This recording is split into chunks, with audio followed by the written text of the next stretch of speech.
Boutique bijoux d'or Mossi Elengi. Boutique bijoux d'or Mossi. Voilà, couleur riche. Boutique bijoux d'or Mossi. Boss, voilà, couleur riche. Boutique bijoux d'or. Boutique bijoux d'or Mossi Elengi.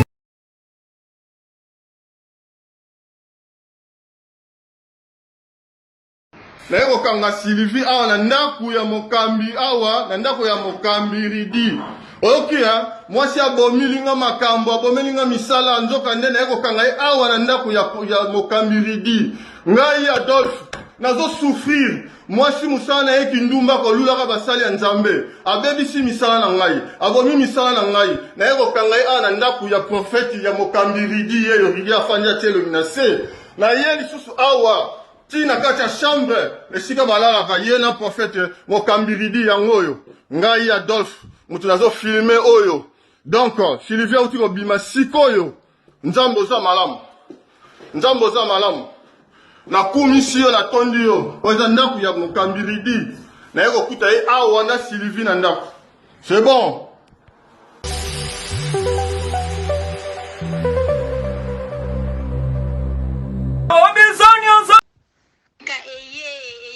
Ya matonge maison de passage na biso ya goyo maison de passage na biso ezana ba climatiseur ezali climatisé maison de passage na biso ezana matonge na Irebu A37 maison de passage na biso tozana ba appartement où ezali ya 2 chambres salon cuisine. Tous les 2 chambres on est dans la toilette na kati. Maison de passage na biso tozali na appartement o ezali kaka salon salle de bain chambre na cuisine. Tozali lisusu na appartement na biso o ezali appartement ya pamba lokola chambre na toilette. Toilette na odo salle de bain na ona kati. Chambre o ezali ya pamba o ezaka na salle de bain okoyamba bapaya na yo na kati. Chambre o ezali chambre salon cuisine salon ezali ya munene comme kokoyamba bapaya na yo na kati comme kokoyamba bapaya na yo libanda. Mai na biso ebimaka kitoko. Courant na biso toza na balune ebele. Toza na groupe na biso soki courant ekeyi totie essence na kati ya groupe. Ndaku na biso ezali sécurité, ezala sécurité ya makasi. Maison de passage na biso na matonge toza kobengisa bino. Mwana nyonso tu ya poto. Benga numéro oyo ozomona. Réserver place na yo pona ozwa place na yo ya kolala. Na kati ya maison de passage na biso tozali na boutique. Boutique o bazoteka ba du verre, bazoteka nyonso tu na kati ya boutique wana. Tozali lisusu na nini voiture autotie na disposition na bino batu bozoya na kati ya maison de passage na biso auto bengi yango Bidor. Contactez Bijoux d'Or TV. Contactez numéro oyo moni, réservez place na yo. Ozwa place na yo avant parce que ba place na biso mingi eza kozala toujours occupé.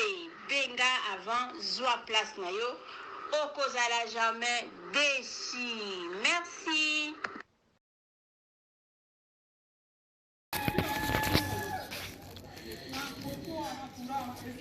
Salut, j'espère que vous allez bien. En fait, c'est plus pour les diasporas. C'est donc qui veulent passer leur séjour ici à Kinshasa. Alors pour tous vos déplacements, il y a une voiture à louer qui est là, marque Hyundai. La voiture elle est confortable, donc climatisée et tout. Donc la voiture répond vraiment aux normes.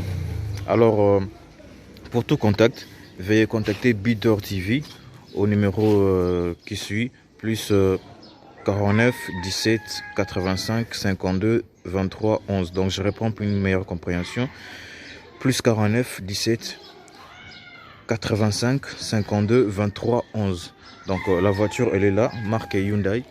Donc voilà.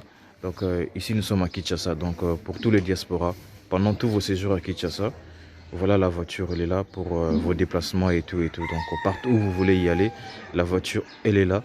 Donc, vraiment, veuillez contacter Builder TV et vous ne serez pas déçus. Merci et bye.